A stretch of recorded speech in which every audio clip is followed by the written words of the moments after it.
العالمين والصلاة والسلام على سيد الأنبياء والمرسلين محمد وعلى آله وصحبه أجمعين أما بعد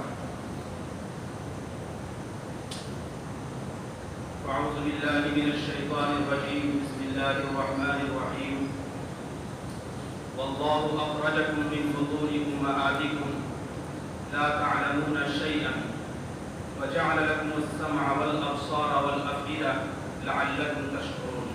حضرات اللہ رب العزت کا ارشاد ہے کہ اللہ ہی نے تم کو تمہاری ماؤں کے پیٹ سے اس حال میں نکالا کہ تم کچھ نہیں جانتے تھے. پھر اللہ تعالیٰ نے تم کو کان دیے, تم کو آنکھیں دی اور تم کو دل دیے تاکہ تم شکر گزار بنو. اس کائنات میں انسان اللہ رب العزت کی عظیم ترین مخلوق ہے. انسان کو اللہ رب العزت نے بے شمار خوبیوں سے نوازا ہے اور اس کو خلافت عرضی کا عظیم منصب بھی عطا کیا ہے. یہ منصب جو اسے عطا ہوا خلافت کا, اس کے پیچھے اور اس کے پس پردہ علم اور تعلیم کو بنیادی وجہ بتایا گیا ہے. علم کی وجہ سے انسان کو یہ عظمت اور یہ عزت ملی ہے. اس طرح سے علم یہ انسان کا صرف زیور ہی نہیں, اس کی خوبصورتی کا ذریعہ ہی نہیں, بلکہ یہ علم انسان کی بنیادی ضرورت بھی ہے. علم وہ عظیم چیز ہے جس کے ذریعے سے زمین اور آسمان کا رشتہ قائم ہوا, تعلق قائم ہوا, رابطہ قائم ہوا. اور علم ہی کے ذریعے سے انسان نے کائنات کی چیزوں کو مسخر کیا ہے, اپنے تابع کیا ہے. اگر یہ علم نہ ہوتا تو یہ سہولیات اور یہ آسانیاں ہم کو دستیاب نہ ہوتی. اس تناظر میں علم ایک بحر ناپیدا کنار ہے, ایک اتھاہ سمندر کی طرح ہے جس کے بے شمار پہلو ہیں, جس کے بے شمار گوشے ہیں, اس کے حصے ہیں. لیکن بنیادی علم وہ ہے جس کے ذریعے سے اللہ کی پہچان ہوتی ہے, اللہ کی معرفت ہوتی ہے, اللہ تک انسان پہنچتا ہے. اور وہ علم ہے توحید کا علم, علم ہے آخرت کا علم, علم ہے رسالت کا علم, علم ہے حلال و حرام کا علم. اس علم کے ذریعے سے تمام علم کے سوتے پھوٹتے ہیں اور تمام علوم کی شجر طوبہ نکلتی ہے. اگر ان علوم پر توجہ ہوگی بنیادی پر تو پھر انسان کے لیے تمام علوم کو سر کرنا آسان ہو جائے. میرے بزرگوں, بنیادی تعلیم اور بنیادی علم کی حیثیت غذا کی سی ہے, خوراک کی سی ہے. انسان اگر خوراک لیتا ہے تو زندہ اور توانا رہتا ہے, اور اگر خوراک نہیں لیتا ہے تو مردہ ہو جاتا ہے, کمزور ہو جاتا ہے. اسی طرح سے اگر انسان کے پاس علم ہے تو پھر اس کی زندگی بہت زندہ تابندہ ہے, متحرک ہے, رواں اور دواں ہے.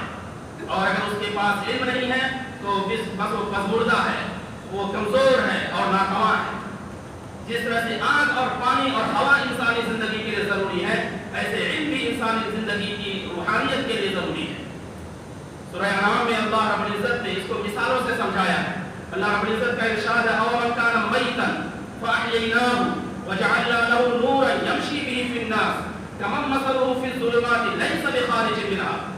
کیا وہ شخص جو مردہ تھا, پھر ہم نے اس کو زندہ کیا اور ہم نے اس کو روشنی مہیا کی, روشنی فراہم کی, اور پھر اس روشنی کو لے کر لوگوں کے درمیان چلتا پھرتا ہے.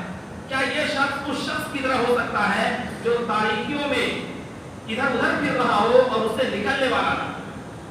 اس سے معلوم ہوا کہ بنیادی علم اگر کسی کے پاس ہے, بنیادی تعلیم کسی کے پاس ہے تو روشنی میں ہے, اجالے میں ہے, نور میں ہے, صراط مستقیم پر ہے.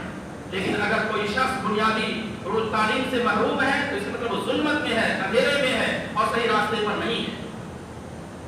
بنیادی تعلیم کی اہمیت کو قرآن کریم کے اس واقعے سے بھی سمجھا جا سکتا ہے جو حضرت یعقوب علیہ السلام کا واقعہ ہے.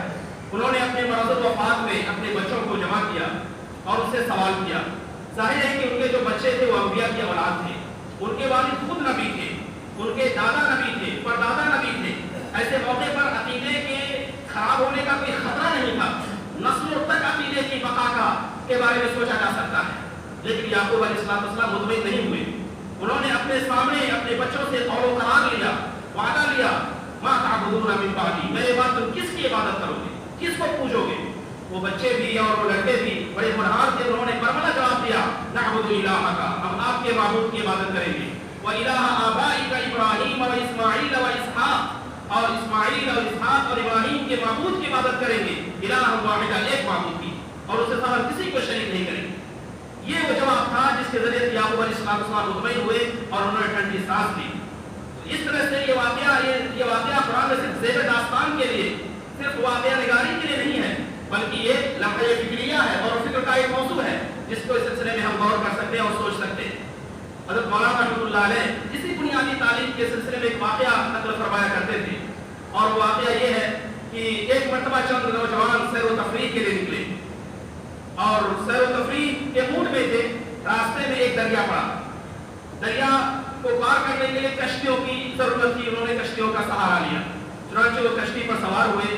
موسم بڑا خوشگوار تھا، بڑا سہانا تھا، انہیں تفریح سوچی تو انہوں نے ملا سے تفریح کرنی چاہیے۔ انہوں نے پوچھا ملا سے، چچا جان کیا آپ نے حیوانات کا علم حاصل کیا ہے؟ پھر دوسرے نے پوچھا چچا جان کیا آپ نے نباتات کا علم حاصل کیا ہے؟ تیسرے نے پوچھا چچا جان کیا آپ نے فلکیات کا علم حاصل کیا ہے؟ وہ ملا بیچارہ غریب فقیر ہکا بکا حیران و شدت تھا کہ یہ کسی گاؤں کا نام لے رہے ہیں یا کسی شخص کا نام لے رہے ہیں، اسے نہیں معلوم تھا۔ ان لوگوں نے زور کا قہقہا لگایا اور اس کا تمسخر اڑایا۔ تھوڑی دیر میں دریا میں طوفان آیا اور کشتی اب ڈوبی یا تب ڈوبی یہ کیفیت پیدا ہو گئی۔ اس موقع پر اس ملا نے پوچھا میرے بچوں کیا آپ نے تیراکی سیکھی ہے، کیا آپ نے پیراکی سیکھی ہے؟ تو انہوں نے کہا چچا جان ہم نے سب کچھ سیکھا، یہی نہیں سیکھا ہے، ہم نے زولوجی سیکھا، ہم نے باٹنی سیکھا، ہم نے کیمسٹری سیکھا، ہم نے میتھمیٹکس سیکھا، ہم نے سارے علوم سیکھے ہیں، لیکن ہم نے صرف یہ ایک تیراکی اور پیراکی نہیں سیکھی ہے۔ اس غریب فقیر ملا نے کہا کہ اگر میں نے یہ علوم جو ماڈرن علوم کہے جاتے ہیں، جدید علوم کہے جاتے ہیں، ان کو نہ سیکھ کر آگے وہ رضائی کی تھی، تو آپ نے چونکہ تیراکی اور پیراکی نہیں سیکھی ہے، تو اب جب طوفان آ رہا ہے اور کشتی ڈوبنے والی ہے تو آپ نے پورے اپنی عمر ضائع کر دی، پوری زندگی ضائع کر دی۔ میرے بزرگوں غور کرنے کی بات ہے کہ یہ جو بنیادی علوم ہے ان کی مثال تیراکی اور پیراکی سے دی جا سکتی ہے کہ انسان مجھار میں پھنسا ہوا اور طوفان بلاخیز کا سامنا ہو، ایسے موقع پر اگر اسے یہ فن نہیں آتا ہے تو پھر ڈوب جائے گا۔ اسی طرح سے اگر یہ حدیث کا علم، قرآن کا علم، آخرت کا علم، توحید کا علم، حلال و حرام کا علم ہمیں نہیں معلوم ہے تو اس کا مطلب یہ ہے کہ ہم نے زندگی ضائع کر دی، ہمیں آپ کو ادھورا اور ناقص رکھا۔ یاد رکھیے کہ اس زمانے میں مدارس اسلامیہ جو ملک کے طول عرض میں قائم ہیں ان کی مثال کشتی نوح کی سی ہے۔ کشتی نوح میں اس زمانے میں جو سوار ہوا تھا وہ کامیاب ہوا، اور اگر جو سوار نہیں ہوا اگرچہ وہ بیٹا ہی تھا وہ غرقاب ہوا اور ڈوب گیا۔ ایسے ہی مدارس اسلامیہ کے علوم و فنون سے وابستگی اور ان کی تعلیمات سے وابستگی نجات کا ذریعہ ہے، کامیابی کا ذریعہ ہے، اور ہمیں دنیا میں بھی سرخرو کرنے والی چیز اور آخرت میں سرخروئی کی طرف لے جانے والی ہے۔ لہذا ہمیں اس ملک کے اندر جو مدارس کا نظام ہے ان کا جال بچھا ہوا ہے اس کی قدر کرنی چاہیے۔ لاہور میں کالے ایک انگریز تھا، اس نے 1834 میں ایک سلیبس بنایا تھا، ایک نظام بنایا تھا، اور کہا تھا کہ ہم ایسی نسل تیار کریں گے جن کا ذہن مشرقی ہوگا، ہندوستانی ہوگا، جن کا جسم تو مشرقی ہوگا لیکن کا ذہن مغربی ہوگا، یورپین ہوگا۔ اس زمانے میں علماء نے ایسا نظام بنایا، ایسا سسٹم قائم کیا کہ جسم تو ہندوستانی ہوگا لیکن ذہن ان کا ایمانی ہوگا، ربانی ہوگا، قرآنی ہوگا، اسلامی ہوگا، اور الحمدللہ اس کے نتائج دیکھنے میں آ رہے ہیں کہ یہ جو دین اور اسلام ہمارے سامنے پھل پھول رہا ہے یہ مدارس اور مساجد کی دیر ہے۔ اللہ تعالیٰ اس کی قدر کرنے کی توفیق عطا فرمائے۔ وآخر دعوانا